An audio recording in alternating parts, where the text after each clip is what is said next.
Hi student welcome to Ashirwad academy. आज आम पढ़ा plus two second year art stream रो साइकोलॉजी रो प्रथम अध्याय द्वितीय क्लास। प्रथम अध्याय ऑलरेडी सरी जाइए। जो पिला माने प्रथम अध्याय रो टॉप 20 एमसीक्यू एपर्यंत देखी ना हो दयाकोरी पिला माने आम प्लेलिस्ट को यूट्यूब रो प्लेलिस्ट को जीवो एवं प्लेलिस्ट रे प्रथम क्लास देखि पारिबो। मन रखि था पिला माने साइकोलॉजी गुटे एमिति पाठ जहाँकि बहुत ही इजी पाठ अन्य विषय भलिया नुह। तेणुक पिलाने तुमे मैंने भल भाव शुणव वीडियो को स्किप करनी कम्प्लीटली वीडियो को देख जदि किसी प्रोब्लेम रुहे किसी डाउट रुहे ताले कमेंट माध्यम आमको जनइब आम निश्चित भाव तार रिप्लाई देवु एवं जो मैंने घरे बसी ऑनलाइन कोचिंग क्लास एवं टेस्ट प्रिपरेशन होउछो ताले प्ले स्टोर को जीव एवं आशीर्वाद एकेडमी ना रे एप्स को डाउनलोड करिवो। सेथिरे तुमे माने daily test online class notes material सब जिनस रही। तेणु पिला माने आउ काल विलंब न करिकी चलो वीडियो को स्टार्ट करिबा। क्लास स्टार्ट करिबा। प्रथम सब्जेक्ट होची साइकोलॉजी। सब्जेक्ट ना होची पिला माने जीवनव्यापी विकास स्वयं तथा व्यक्तित्व। ठीक अछि पिला माने। तो प्रथम क्वेश्चन देखो पिला माने गोटिए निश्चित डिंबाणु प्राय डैश दिन मध्य एक नवजात शिशुरे परिणत हुए।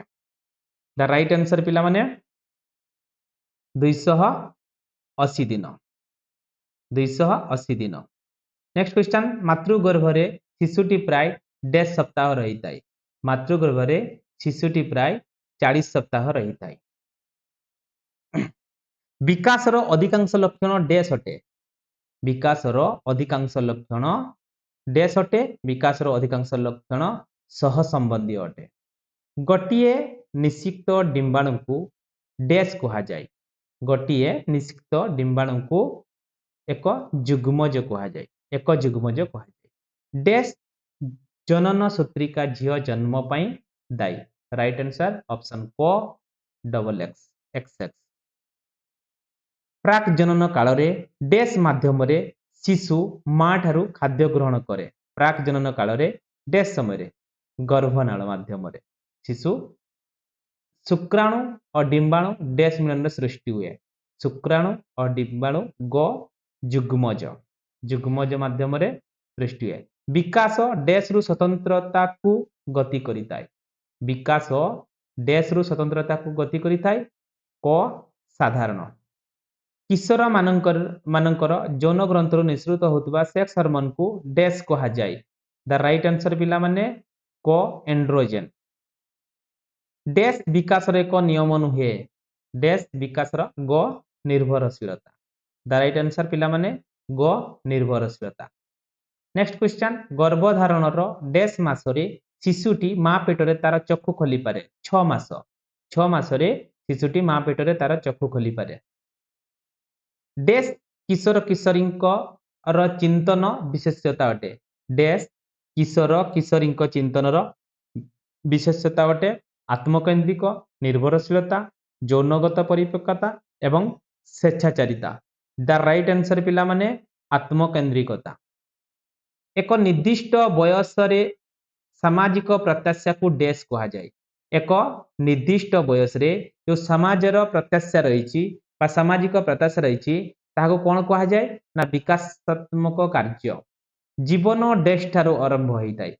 आमे जो जीवन कथा कहूचे जीवन केबे ठारू गोटे छोट शिशु बा गोटे मनीष जीवन केबे ठारू तार पाई थाए। जीवन केबे पाई थाए जन्म समय गर्भधारण समय बाल्यावस्था शैशवावस्था। द राइट आंसर ख गर्भधारण समय। गर्भधारण समय शिशुटीर जीवन बा गोटे मानवर जीवन पाई थाए।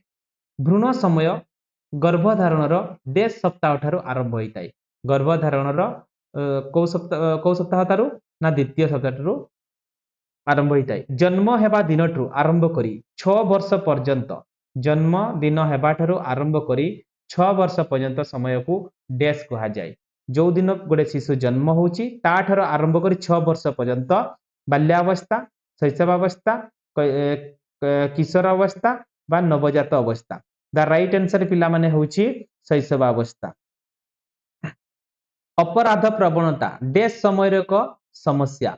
अपराध को समय रे गोटे पिला बा गोटे लोक बेसी अपराध सहित जड़ित रही थाए एक्चुअली द राइट आंसर होची ख किशोर अवस्था समय रे किशोर अवस्थार समय रे अपराध प्रवणता अधिक वृद्धि पाई थाए देखा जाए जीवनर व्यवहारिक तथ्य संबंध रे निपुणता को डैश कहा जाए जीवनर व्यवहारिक तथ्य संबंध रे निपुणता को चिंतन ज्ञान आत्मकेंद्रिक आउ घ होची विवेक द राइट आंसर ख ज्ञान एक निश्चित डिंबकस डैश जोड़ा जनसूत्रिका धारण करिताए एक निश्चित डिंबकस डैश जोड़ा जनसूत्रिका धारण करिताए 23 जोड़ा 12 जोड़ा 32 जोड़ा 25 जोड़ा 23 23 जोड़ा बाल्यावस्था क्रांतिक पर्यायर प्रभाव सॉरी बाल्यावस्था क्रांतिक पर्यायर प्रभाव रे देखा जाउतिबा समय काल को डैश अवस्था कहा जाए संवेदनशील अवस्था जौवान अवस्था सामाजिकरण अवस्था द राइट आंसर होची संवेदनशीलता अवस्था व्यक्तिर निजर गुणावली अभिज्ञता सामर्थ्य एवं दश डैश कहा जाए समूल्यांकन सप्रत्यय सपरीक्षण सपरिचय द राइट आंसर पिला माने सपरिचय घ होची सॉरी सप्रत्यय तो पिला माने आज एतिकी नेक्स्ट क्लास पई हम यूट्यूब रे रहिबो थैंक यू धन्यवाद।